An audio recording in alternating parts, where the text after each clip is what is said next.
पश्चिम बंगाल में सत्ता परिवर्तन के बाद शुभेंदु अधिकारी के नेतृत्व वाली भाजपा सरकार ने राज्य की प्रशासनिक पहचान को बदलने की प्रक्रिया तेज कर दी है। ममता बनर्जी शासन की पहचान माने जाने वाले विश्व बांग्ला लोगो को अब आधिकारिक मंचों और सार्वजनिक बुनियादी ढांचे से हटाया जा रहा है। इसकी जगह अब भारत के राष्ट्रीय प्रतीक अशोक स्तंभ को राज्य की मुख्य पहचान के रूप में स्थापित किया जाएगा। इसका सबसे बड़ा असर कोलकाता के प्रतिष्ठित सॉल्ट लेक स्टेडियम में देखने को मिला, जहां से विश्व बांग्ला के साइनेज को हटाकर राष्ट्रीय प्रतीक को लगा दिया गया है। राज्य सरकार का मुख्य पोर्टल एगीय बांग्ला अब पूरी तरह से बदल गया है। यहां से विश्व बांग्ला को हटाकर अशोक स्तंभ लगा दिया गया है। पोर्टल का पुराना सफेद और नीला थीम अब बदलकर केसरिया लहजे में तब्दील हो गया है। आपको बता दें कि सफेद और नीला रंग टीएमसी सरकार की पहचान था।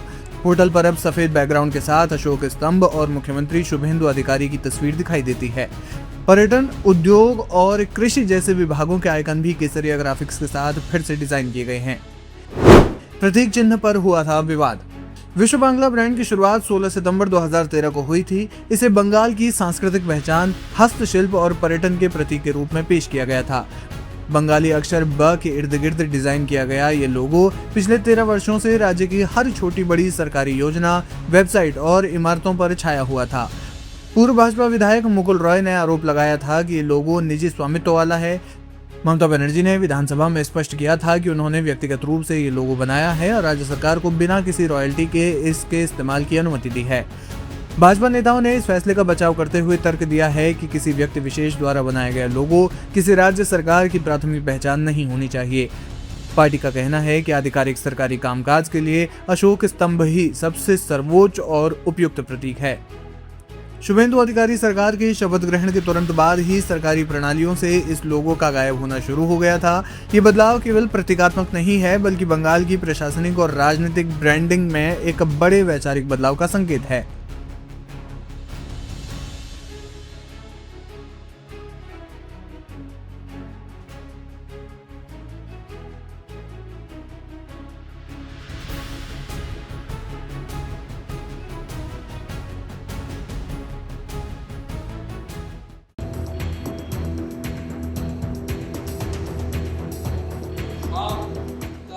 बकरीद से ठीक पहले पश्चिम बंगाल सरकार के एक फैसले ने राज्य की राजनीति और मुस्लिम समाज दोनों में हलचल बढ़ा दी है।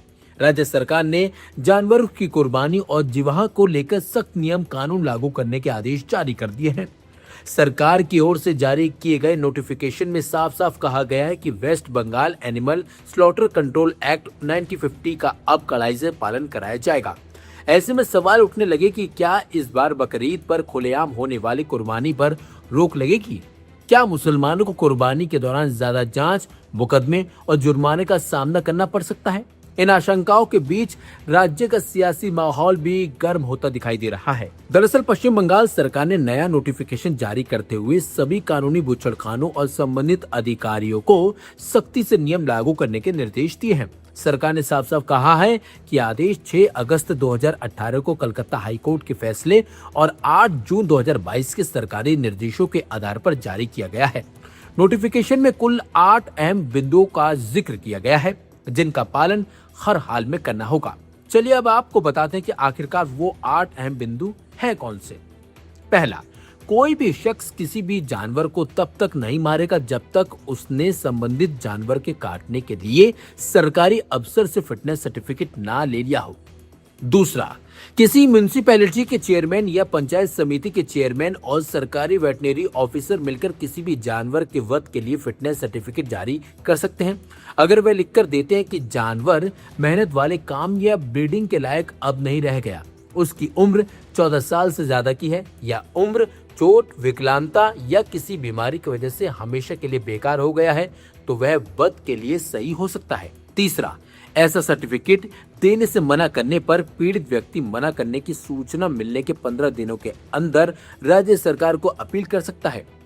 चौथा, जिस जानवर के लिए सर्टिफिकेट जारी किया गया है उसे सिर्फ म्युनिसिपल स्लॉटर हाउस या लोकल एडमिनिस्ट्रेशन के जरिए तय किसी दूसरे स्लॉटर हाउस में ही काटा जाएगा, यानी व्यक्तिगत तौर पर कोई व्यक्ति अपने घर में जानवर का वध नहीं कर सकता। पांचवा, जिन जानवरों के लिए वध का सर्टिफिकेट जारी किया गया है उनका वध किसी भी खुली पब्लिक जगह पर पूरी तरह से प्रतिबंधित होगा। छठा, कोई भी व्यक्ति West Bengal animal slaughter control act 1950 के नियमों को लागू करने के मकसद से म्यूनिसिपैलिटी के चेयरमैन, पंचायत समिति के प्रेसिडेंट या ऑफिशियल वेटरनरी ऑफिसर द्वारा ऑथराइज किसी भी व्यक्ति के इंस्पेक्शन में रुकावट नहीं डालेगा।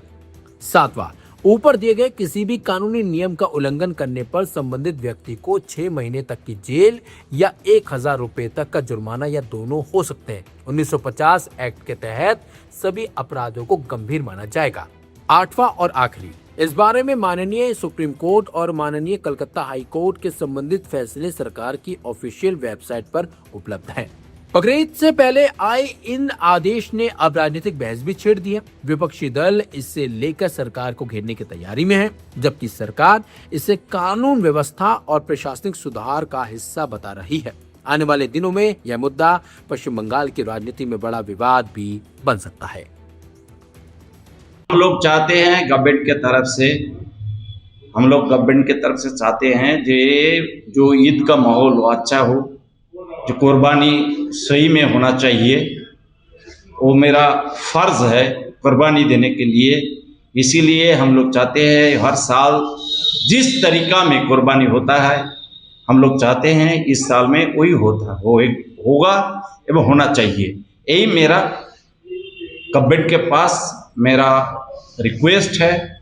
ये हम लोग चाहते हैं बंगाल की तरफ से और मुर्शिदाबाद की तरफ से हम लोग चाहते हैं हर साल में जी तरीका में कुर्बानी होते हैं वही तरीके में होगा। हम लोग चाहते हैं गवर्नमेंट के पास, ये मेरा एक गुजारिश है गवर्नमेंट की तरफ। हम लोग ये नोटिफिकेशन पहले भी था, आज भी है। ये नोटिफिकेशन आज के नया नोटिफिकेशन नहीं है, लेकिन जो गवर्नमेंट था वो नोटिफिकेशन भी था, लेकिन ऐसा ही माहौल हो गया। तो हम लोग चाहते हैं नोटिफिकेशन है, लेकिन हम लोग नोटिफिकेशन जो है वो होगा, लेकिन जिस तरीके में होता है हर साल इस तरीके में इस साल भी होगा। हम लोग यही चाहते हैं।